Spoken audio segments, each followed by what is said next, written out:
2च दिवसांपूर्वी उपमुख्यमंत्री देवेंद्र फडणवीस यांनी एक गौप्यस्फोट केला।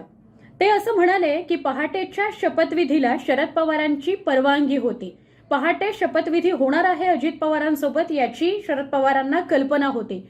उपमुख्यमंत्र्यांनी हा गौप्यस्फोट केल्यानंतर 2 दिवस राजकीय वर्तुळात याच सगळ्याची चर्चा आहे, आरोप प्रत्यारोप होत आहेत।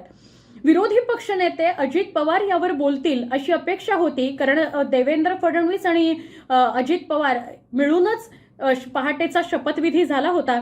मात्र अजित पवार 2 दिवस झाले तरी या विषयावर मौन बाळगूनच आहेत।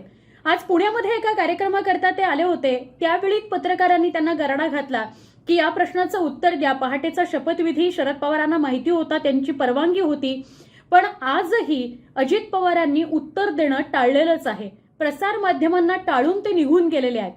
आता अजित पवार एवढे या विषयावर गप्प का, ते काहीच बोलायला तयार का नाहीत, असे अनेक प्रश्न सगळ्यांना सतावतायत आणि त्याची चर्चा सुरू झाली आहे की अजित पवार आपलं मौन कधी सोडतील।